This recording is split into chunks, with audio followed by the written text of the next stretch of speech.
Olá, sejam bem-vindos. Você está no canal Conexão Evangelística, o canal que conecta você à Palavra de Deus. E hoje nós vamos estudar o livro de Atos, onde veremos que Paulo conferirá o dom do Espírito Santo pela imposição de mãos aos irmãos em Éfeso, onde pregará e operará muitos milagres. Também veremos que os filhos de Seva não conseguirão expulsar demônios por exorcismo e levarão uma surra deles. Os adoradores de Diana, Artemis, gerarão tumulto contra Paulo e seus companheiros. E você é o meu convidado, minha convidada, para adentrar, para mergulhar nessa história bíblica, para se aprofundar no seu conhecimento. E desde já eu também te pergunto, você já é um inscrito do canal? Ainda não? Então aperta aí no botão, inscreva-se, ative o sininho e assim você receberá todas as notificações de vídeo novo no canal. Temos estudo bíblico todas as terças e vídeos com a palavra em dias aí e horários surpresa. Então ative o sininho e não fique de fora. Então vamos lá estudar a palavra de Deus, Atos 19. Vamos entregar esse momento ao Senhor. Quero pedir que você acalme o seu coração, que você ore junto comigo. Senhor Deus, Pai amado, Pai altíssimo, eu inicio, Senhor, te glorificando, te agradecendo, Deus, pela oportunidade de mais um estudo. Espírito Santo seja conosco, trazendo a sabedoria do alto, as revelações acerca da palavra do Senhor. Que o Senhor venha abençoar cada pessoa, cada casa, cada lar que está aqui conectado com sede e fome da sua palavra, Senhor. Seja conosco a partir de agora. Te sou grata por este momento maravilhoso de estudo e desde já eu te agradeço. Em nome de Jesus. Amém. Então, Atos dos Apóstolos. Em Atos 19, eu vou fazer um breve resumo aqui. Paulo continuava sendo rejeitado por onde ele passava por conta do evangelho de Jesus. Então, o seu coração se volta a pregações aos gentios, que recebe com alegria e esperança as boas novas. Deus adiciona pessoas de valor para auxiliar a Paulo. Então, o Senhor colocou ali no caminho de Paulo um casal obediente que era Áquila e Priscila, e também um jovem talentoso chamado Apolo, eloquente e habilidoso com as palavras e escrita, ministrando com poder o reino de Deus. Então, sem mais, eu te convido aí para pegar a sua Bíblia e vamos ler então Atos 19. Eu vou iniciar lendo do versículo 1 ao 3. E sucedeu que, enquanto Apolo estava em Corinto, Paulo, tendo passado por todas as regiões superiores, chegou a Éfeso e, achando ali alguns discípulos, disse-lhes: Recebestes vós já o Espírito Santo quando crestes? E eles disseram-lhe: Nós nem ainda ouvimos que haja Espírito Santo. Perguntou-lhes então: Em que sois batizado então? E eles disseram: No batismo de João. Então, os discípulos que Paulo encontrou em Éfeso ainda não tinham ouvido falar do Espírito Santo ou do batismo, em Cristo, através do Espírito Santo. Isso a gente viu lá em Atos 18, 25. Então, essa é uma das passagens mais difíceis de se interpretar no Novo Testamento. A pergunta básica é se esses discípulos eles eram cristãos genuínos quando Paulo os encontrou pela primeira vez. Alguns argumentam que eles não eram cristãos, pois não tinham recebido o Espírito Santo, nem sido batizados em Cristo. Outros insistem que eles eram cristãos genuínos, que ainda não tinham recebido um conhecimento completo da fé. Então, inúmeras formas incompletas, de cristianismo se difundiam nos primeiros anos da igreja. E os apóstolos, obviamente, sentiram ser importante verificar o progresso dessas tendências e corrigi-las, levando o evangelho pleno e completo a esses pretensos discípulos. Então, muitos ainda não conheciam, não tinham, ouvido falar sobre o Espírito Santo. Então, tinham parte do conhecimento, eles foram batizados ali por João Batista, mas o Senhor ainda não tinha feito o sacrifício na cruz, não tinha ressuscitado, porque o Espírito Santo só veio após a ascensão do Senhor aos céus, é que ele envia o Espírito Santo. Então, essas pessoas aqui, elas ainda não conheciam, não tinham escutado falar, e precisava que eles se aprofundassem no Evangelho, que eles conhecessem, então, a Trindade, o Pai, o Filho e o Espírito Santo. Há a necessidade de nós, como cristãos, não ficar como essas pessoas, Fomos batizados na água, mas não conhecemos o Espírito Santo, não sabemos quem é a pessoa do Espírito Santo, não cremos no agir do Espírito Santo. Então, precisamos sim nos aprofundar, precisamos sim buscar cada vez mais a presença do Espírito Santo, para que sejamos batizados, para que possamos receber ali os dons distribuídos por Ele e para que Ele venha, ser a nossa direção, ser aquele que vai trazer o discernimento da palavra, ser aquele que vai dar o direcionamento todos os dias da nossa vida. Porque muitas vezes as pessoas, a gente pergunta, você conhece Jesus? Conheço. Tá, quem é Jesus para você? É aquele homem lá da cruz. E não é só isso, Precisamos nos aprofundar na palavra do Senhor. E aqui é isso que os apóstolos eles vêm fazendo.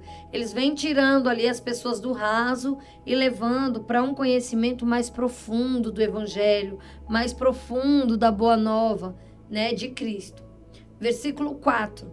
Mas Paulo disse, certamente, João batizou com batismo de arrependimento, dizendo ao povo que cresce no que após ele havia de vir, isto é, em Jesus Cristo. Então, aqui, o próprio João confessou que o seu batismo era incompleto. E ele insistiu que o povo, por ele batizado, cresce naquele que viria depois dele.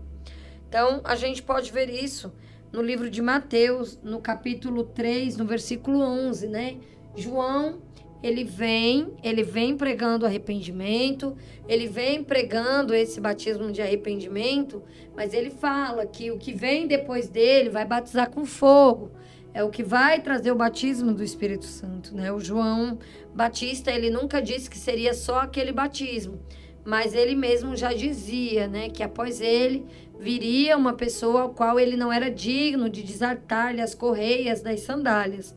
Então, ele mesmo já vem trazendo essa questão, E também a questão do batismo de João era justamente o batismo do arrependimento, É você arrepender-se dos seus pecados, é você morrer para os seus velhos pecados e nascer para o novo, em Cristo, com o Espírito Santo.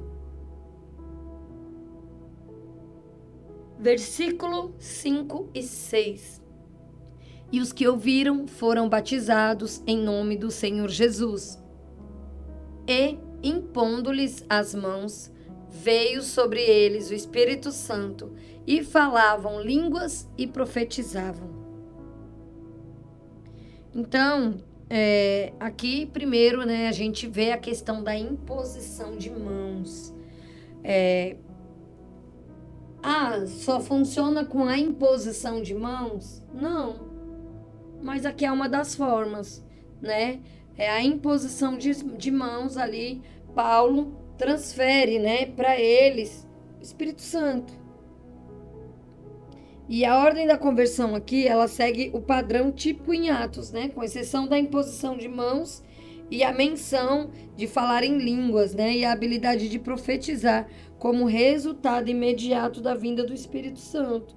Então, uns vão falar em línguas, outros vão profetizar, né? E foi aqui com a imposição de mãos. Então, veja que as outras maneiras que o Espírito Santo havia, né? Como eu posso dizer, das outras vezes em que ele se manifestou, em que ele apareceu, em que ele surge, não foi dessa forma, impondo as mãos, né? Lá em Atos 2, eles estavam unidos em oração, né? Num único espírito, num único propósito. O Senhor Jesus, ele falou que ele enviaria o Espírito Santo. Então, a partir dali, veio como línguas de fogo, né? Que é o Pentecostes. Depois, mais adiante, né, o Espírito Santo, ele passa a trazer visões, ele passa ali a direcionar o povo, né? E isso a gente vai vendo ao longo do livro de Atos. Mas veja que ele não age de uma única maneira. Eu não posso pegar o Espírito Santo, colocar na caixinha e falar, não, ele só funciona se tiver a língua de fogo queimando em cima da minha cabeça. Não, ele só funciona se você falar em línguas. Não, ele só funciona se você profetizar. Não, ele só funciona se eu impor as mãos. Não há maneira, fórmula. O Espírito Santo, ele vai agir da maneira que ele achar que deve agir, com quem ele achar que deve. Nos dias de hoje nós vemos muitas pessoas, não, é porque isso já cessou. Isso foi só lá naquela época, isso não acontece mais. Não, os dons ficaram para trás. Não, aí fica, sabe, muitas pessoas discutindo coisas que, assim, independente de eu discutir, de eu chegar a um consenso ou não, nós não podemos delimitar o agir do Espírito Santo. Por mais estudiosos que sejamos, por mais pesquisadores que sejamos, mas o Espírito Santo, ele vai agir, ele é livre. Não é do jeito que eu e você quer ou espera, mas é do jeito que ele quer. Versículo 7 e 8. E estes eram ao todo uns 12 homens. E, entrando na sinagoga, falou ousadamente por espaço de 3 meses, disputando e persuadindo-os acerca do reino de Deus. Então, aparentemente, Paulo encontrou os discípulos, né, em Efésios, antes de ter a oportunidade de visitar a sinagoga. Sua argumentação ali, ela assinala a segunda e última vez que Paulo menciona o reino de Deus em sua pregação, aqui no livro de Atos. Então, quando a gente vê, né, que está escrito, ele estava disputando, persuadindo acerca do reino de Deus, né? O que era essa disputa? Era conversa, era ele trazendo a palavra, né, acerca do reino de Deus, acerca de tudo aquilo que havia já lhe sido revelado, né, de tudo que o Senhor mostrou a ele, de tudo que o Espírito Santo dotou ele com a sabedoria, né, para que ele ministrasse acerca disso. Versículo 9. Mas, como algum deles se endurecessem e não obedecessem, falando mal do caminho perante a multidão, retirou-se deles e separou os discípulos, disputando todos os dias na escola de um certo tirano. Então, Paulo, ele retira-se da sinagoga quando começaram a falar mal do caminho. E ficou manifesto que a multidão não creria. Sua escolha parece estar em conformidade com os ensinos de Jesus. E esses ensinos a gente vê lá no livro de Lucas. Lá no livro de Lucas, no capítulo... Deixa eu pegar aqui. Aqui. No capítulo 9, versículo de 3 a 5, quando Jesus está dando as ordenanças. Jesus disse assim, no versículo 3, Lucas, capítulo 9, versículo 3. E disse-lhes, nada leveis convosco para vossas jornadas, nem bordões, nem alforge, nem pão, nem dinheiro, nem tenhais 2 túnicas. Versículo 4. E em qualquer casa que entrardes, nela permanecerei, e dali partireis. Versículo 5. E onde quer que não vos receberem, saindo daquela cidade, sacudi a poeira de vossos pés, como testemunho contra eles. E os apóstolos deveriam depender daqueles com quem se hospedassem. Nada leveis, e também ir embora se uma família ou a cidade não os recebessem. Então aqui foi uma ordenança de Jesus, né? Jesus, ele fala isso. Se não aceitar a palavra, sacuda as poeiras ali dos seus pés, da sua roupa.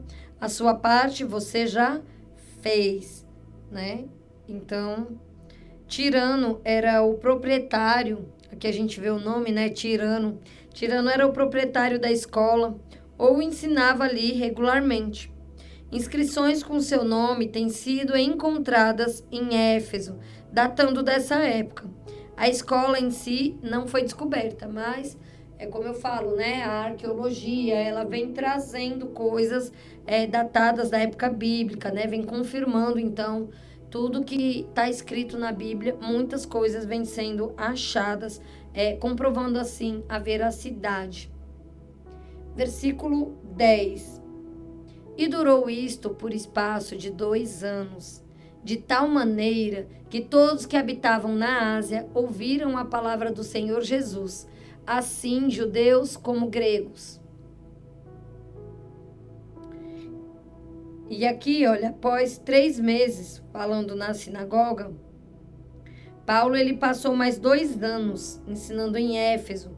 Então ele estava ali causando um impacto significativo na província da Ásia. Vários outros eventos registrados em outras partes a respeito da vida de Paulo podem ter ocorrido durante esse tempo. Entre eles estão prisões e açoitamentos, né? Essas prisões, a gente vê relatos dela em 2 Coríntios, no capítulo 1, versículo de 8 a 10. Vou pegar aqui para vocês. Então, é como eu falo, a Bíblia, ela vai se completando, né? Nós estamos em Atos, mas coisas que aconteceram nessa época está sendo relatado lá em 2 Coríntios. 2 Coríntios 1, 8, diz assim: porque nós não queremos, irmãos, que ignoreis a dificuldade que nos sobreveio na Ásia, que fomos oprimidos excessivamente. Então, Paulo aqui está contando justamente dessa época que a gente está lendo aqui. E ele conta isso lá em 2 Coríntios. Fomos oprimidos excessivamente, acima das nossas forças, de tal modo que nos desesperamos até a vida. A dificuldade de Paulo na Ásia, né, foi uma experiência de quase morte durante o seu ministério em Éfeso. E o fato de Paulo ter perdido a esperança da própria vida deve ter originado sua reflexão posterior sobre tudo o que acontece aos cristãos na morte. E aí ele escreve ainda no versículo 9: mas tínhamos a sentença de morte em nós mesmos, para que não confiássemos em nós mesmos, mas em Deus que ressuscita os mortos, o qual livrou de tão grande morte e livra, em quem confiamos que ainda nos livrará. Então, Paulo não morreu, mas foi livrado, contudo, a sua verdadeira esperança estava na solução permanente da ressurreição. Então, aqui, a gente lendo, né, a gente não tem essa ideia, né? Aqui a gente fala, olha, isso durou por espaço de 2 anos, aqui no versículo 10, né? De tal maneira que todos que habitavam na Ásia ouviram a palavra do Senhor. E a gente vê isso aqui, parece que foi algo tão tranquilo. Olha, que legal. Ele estava lá pregando, ele estava lá disputando a palavra de Deus. Mal sabe, né? E precisou desse relato lá de 2 Coríntios para a gente ter uma dimensão maior Que não foi só, gente, tá que nem hoje, que eu pego minha Bíblia, eu tenho a liberdade de ir ali na igreja e pregar, e nem tenho mais muito essa liberdade, viu? Dependendo do canto, tem gente que taca pedra, tem gente que xinga, tem gente que quer bater. Nem estamos com essa liberdade toda, não, porque as pessoas, elas se levantam. Elas xingam, chamam de louco, enfim. Mas ele, nessa época, ele ia, levava a palavra, ele pregava acerca do reino de Deus. Mas isso não era fácil. Ele apanhava, ele era coado, ele era enxotado, né? Escorraçado, as pessoas às vezes não recebiam, as pessoas tinham o coração endurecido, né? E muitas vezes eram perseguidos. Então, não era fácil pregar a palavra de Deus, e eu digo que ainda não é. É claro que hoje, nós aqui no Brasil, não passamos ainda, né, por essas situações de perseguição, mas eu já tenho falado aqui para vocês, existem muitos países onde pessoas são perseguidas, mortas por conta da palavra de Deus. Também já deixei aqui para vocês, tem um site, um canal, enfim, uma revista chamado Portas Abertas, né? E eles ajudam cristãos em situação de perseguição. Lá, todos os anos, eles fazem a atualização dos países com mais perseguição, a palavra de Deus. Então, tem países em que está no vermelho, tipo, não pode a Bíblia de jeito nenhum, é pena de morte, as pessoas morrem. Por que eu tô falando isso? Porque Paulo, ele passava por essas coisas. Ele passava. Hoje é muito fácil, gente, a gente numa igreja sentar e ouvir a palavra. Aqui no Brasil ainda é possível isso. Tem lugares que não pode, de jeito nenhum. Se você for descoberto, se você for pego, você é morto. E aqui a gente tem a palavra de graça, aqui pelo YouTube, em igrejas, em células, em reuniões e de tantas outras maneiras, né? E muitas vezes a gente não aproveita, a gente troca por coisas fúteis, banais, né? E a gente precisa se ater a isso, tá bom? Não era fácil no tempo de Paulo, ainda hoje também não é tão fácil. Encontramos pessoas com o coração endurecido, com a boca perversa, com palavras perversas, né? Deturpando a palavra do Senhor, trazendo totalmente ao contrário aquilo que a palavra ensina, com o coração totalmente endurecido e obstinado, tá? Ainda existe, e muitos. Versículo 11 e 12. E Deus, pelas mãos de Paulo, fazia maravilhas extraordinárias, de sorte que até os lenços e aventais se levavam do seu corpo aos enfermos, e as enfermidades fugiam deles, e os espíritos malignos saíam. Olha aí que coisa interessante, né? O poder de Deus, mediante a fé, estava operando nessas curas. Estava operando. O fato de itens pessoais de Paulo, lenços e aventais estarem envolvidos demonstra a sua identidade como apóstolo. A cura, né? Ela é um dom. A oração por cura, curar pessoas, não vem de nós. Vem do Senhor, vem de uma comunhão, vem de uma busca, de um procurar, de uma santidade, de obediência, de disciplina perante ao Senhor muito grande. Paulo estava nesse nível tão alto que até um lenço dele, que levava e colocava em cima da pessoa, a pessoa ficava curada, a enfermidade saía, os demônios saíam. E para expulsar demônio, gente, não é assim não. Eu chego lá e digo, sai em nome de Jesus. Mais para frente a gente vai ver isso. Nós vamos ler já aqui aos versículos mais adiante, já vou fazer esse comentário.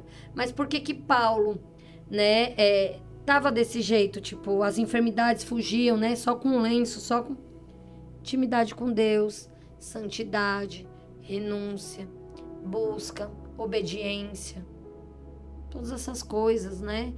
Da conduta cristã que é necessário que a gente tenha. Não dá para eu não ter intimidade com Deus e chegar ali e querer curar uma pessoa. Deus, ele deixou isso pra gente. Jesus, ele deixou isso pra gente. Sabe? Mas a questão é, estamos fazendo isso com fé? Buscamos a presença do Senhor ao ponto de se achar tão cheio e falar, não, eu vou impor as mãos e vou orar em nome de Jesus com muita fé, se for da vontade do Senhor. Porque assim, às vezes as pessoas confundem o dom do Espírito Santo com superpoder. Não, eu curei fulano, eu vou ali que eu vou orar, eu vou impor as mãos, eu nada. Às vezes não funciona porque a gente tá tão cheio de si que a gente não tem poder para nada. Tudo é do Senhor, tudo vem dele. Sabedoria, a cura. Agora, o que podemos ser é canal de bênção na vida das pessoas. O Senhor pode sim me usar para ressuscitar uma pessoa que acabou de morrer. Ele pode me usar. Mas não vai ser eu que vou fazer a cura. É o Senhor que estaria me usando, né, através dos seus poderes, para que eu orasse por alguém e esse alguém fosse que ressuscitasse, que fosse curado, que voltasse a andar, que o osso fosse restaurado. E às vezes eu vejo as pessoas falando como se fosse algo delas. É como um superpoder desses desenhos animados que a gente vê, né? O Homem-Aranha que tem a teia e toda a vida que ele quer, ele joga a teia e se pendura e balança e faz o que quer, do jeito que ele quer, na hora que ele quer. E não é assim. Os poderes de Deus, do Espírito Santo, né? Esses dons, não é assim. Eu tenho que buscar, né? E não é na hora que eu quero e do jeito que eu quero, não. É do jeito que o Espírito Santo direcionar. Tanto é que a gente vê curas que às vezes Jesus, ele colocava as mãos, né? No caso do cego, ele cospe no chão, vai lá, faz aquele coisa de areia e passa. Teve curas que Jesus falou, não, vá para casa que chega lá, seu filho vai estar curado. Ele só deu um comando com a palavra. Teve passagens na Bíblia que Deus manda através do profeta que a pessoa vá tomar banho no rio, mergulhe 7 vezes ali para se curar da lepra, que foi o caso de Naamã. Então, o Senhor, ele age da maneira que ele quer. Ele age da maneira que ele é que vai dar o direcionamento. Não adianta eu ficar, o Senhor curou Naamã tomando banho ali no rio. Aí eu vou mandar, vai todo mundo agora pro rio, vamos lá, todo mundo se banhando. Não vai funcionar, gente, porque não houve um direcionamento do Senhor. E aqui no caso de Paulo, havia-se um direcionamento, né? Tinha-se um propósito. E veja o quanto Paulo sofria de ser preso, de levar chibatada, de ter que sair fugido, corrido, dentro de cesto e de tudo quanto era jeito, de ser apedrejado. E olha aí o que ele passava. Mas olha aí o nível, né, do Senhor que ele também carregava. Às vezes a gente quer ter tudo isso, mas não quer pagar o preço. Não quer nem fazer um jejum. Não quer nem ter vida de oração. Mas a gente quer ter aí o poder. Aí, eu quero curar. Busca. É busca. Vida com o Senhor é busca. Vida com o Senhor é renúncia. Vida com o Senhor é deixar ser direcionado por Ele. Versículo 13. E alguns dos exorcistas, judeus, ambulantes, tentavam invocar o nome do Senhor Jesus sobre os que tinham espíritos malignos, dizendo: esconjuro-vos por Jesus, a quem Paulo prega. E aí a gente vê aqui, né, que os judeus, eles tentam aqui usar o nome de Jesus para dar ordens, né, a espíritos malignos. Antigas tradições de magia frequentemente envolvia a invocação de nomes divinos, né? Então, eles falavam ali por falar. Saiam, eu esconjuro-vos, saia em nome de Jesus, saia em nome de Apolo, saia em nome da deusa Diana, saia em nome de... E ficava dizendo vários deuses que eles inventavam, que veio, né, acompanhando ao longo do tempo, que foi só mudando de nome, aqueles falsos deuses, desde a época lá antiga. E aí, eles acharam que com o nome de Jesus era assim também. Eu tô vendo Paulo falar, sai em nome de Jesus, seja curado em nome de Jesus, então é só eu dizer, né, em nome de Jesus vai sair. E aí, amados, vamos ver o que foi que aconteceu aqui no versículo 14. Eu já vou ler o 14 e o 15. E os que faziam isto eram 7 filhos de Seva, judeu, principal dos sacerdotes. Respondendo, porém, olha aí quem foi que respondeu eles, hein? Respondendo, porém, o espírito maligno disse: conheço a Jesus, e bem sei quem é Paulo. Mas vós, quem sois? Então, a gente vê, né?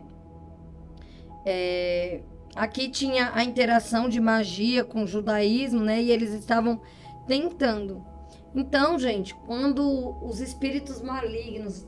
Você já imaginou, né? Ele era filho de um sacerdote. Beleza. E aí? É aquilo que eu falo. Se eu não tenho comunhão com Deus, não adianta eu ser filho de pastor, de padre, ser... Enfim, o que for. Se eu não tiver comunhão com Deus, não adianta. O meu pai é pastor, ele ora, ele jejua. Então sai, Satanás, que eu sou filho aqui de fulano de tal e... Quem é você? Os espíritos malignos perguntam: quem é você? Jesus, eu sei quem é. Paulo também, mas e você? Quem é você? Então, gente, é necessário mais do que a invocação do nome de Jesus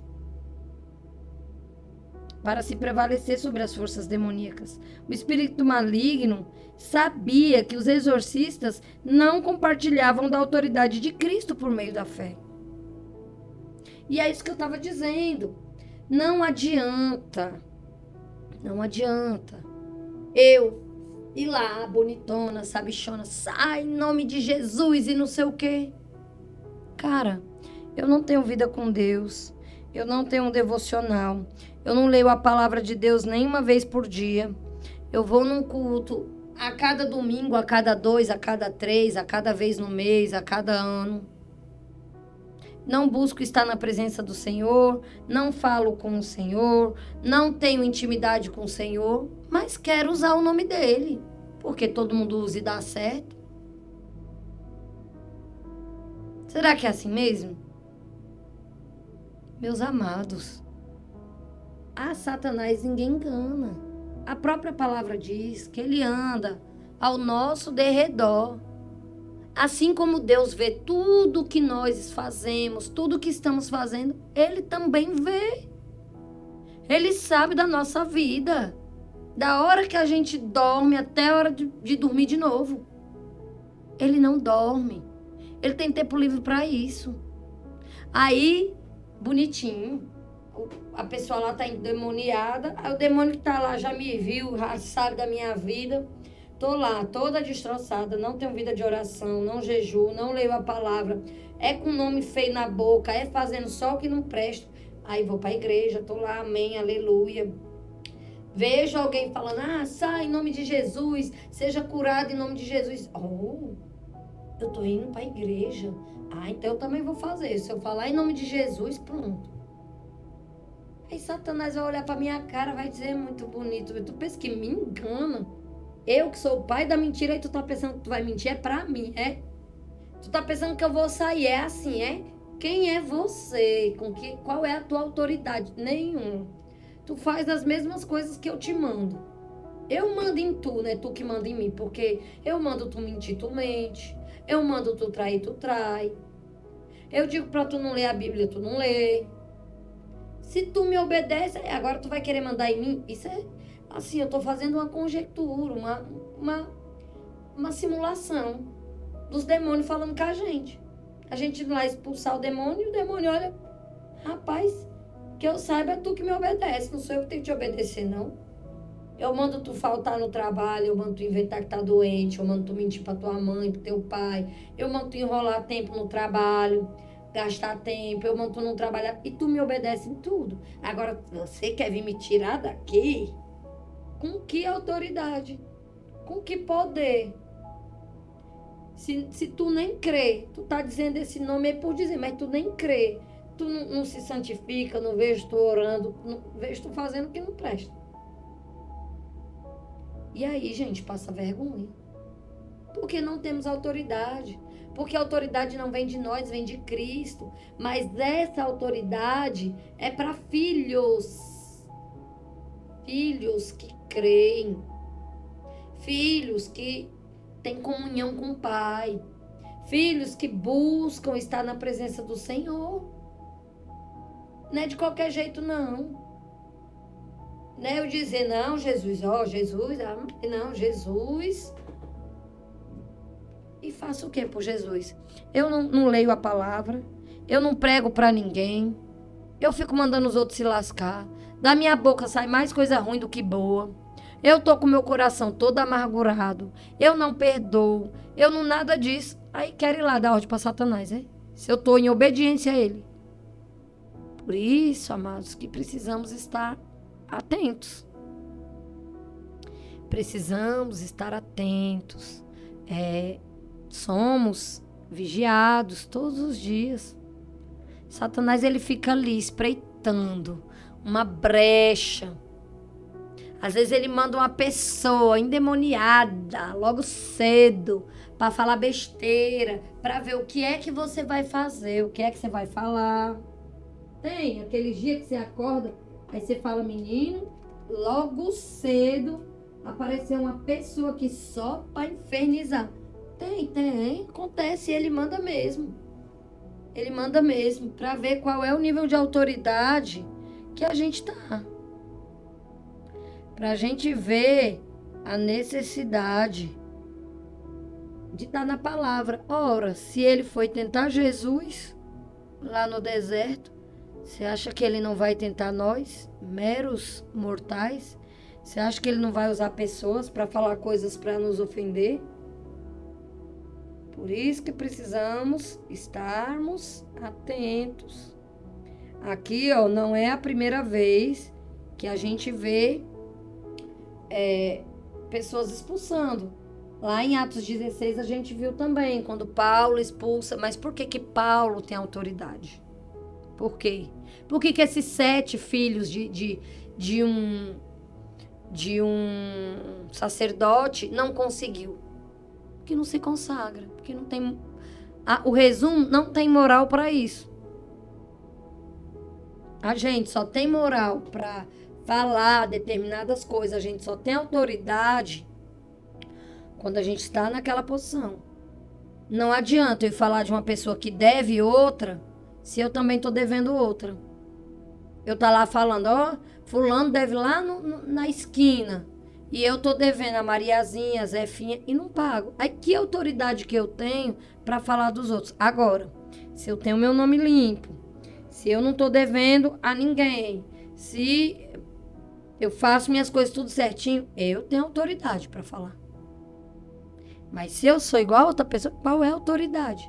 E é isso que os espíritos malignos aqui tá deixando claro.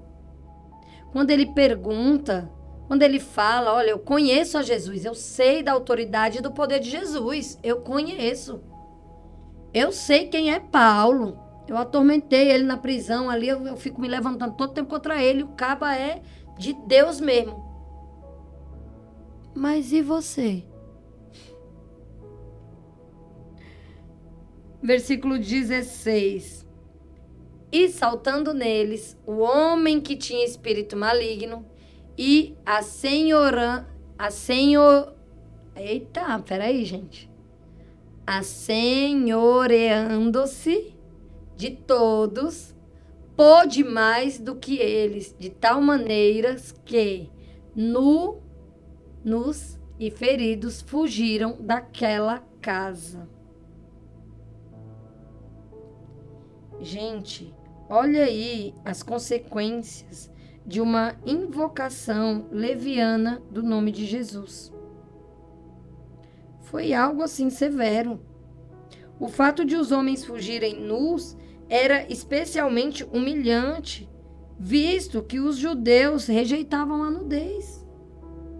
Olha a vergonha em que os espíritos malignos colocaram esses homens. Gente, andar com Jesus não é brincadeira. Não é só eu dizer o nome dele, tá amarrado em nome de Jesus, sai, Satanás e não sei o quê. Gente, não é sobre isso. Volto a dizer, se não tiver vida com Deus, você pode gravar isso num rádio e deixar tocando. Sai, Satanás. Cara, não adianta. Você vai ser envergonhado. Você vai ser envergonhado. Olha a vergonha que esses homens passaram. Levaram, foi uma pisa. Que não está escrito isso não, mas eu estou dizendo, ó, senhorando-se de todos. Ficaram nus e feridos, apanharam, que nem presta. Eram quantos aqui que diz? Eram 7, pois levaram os 7 homens contra um.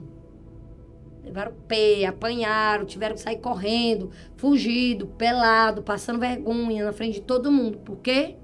Quiseram usar o nome de Jesus de forma indevida, de uma forma que eles não tinham autoridade.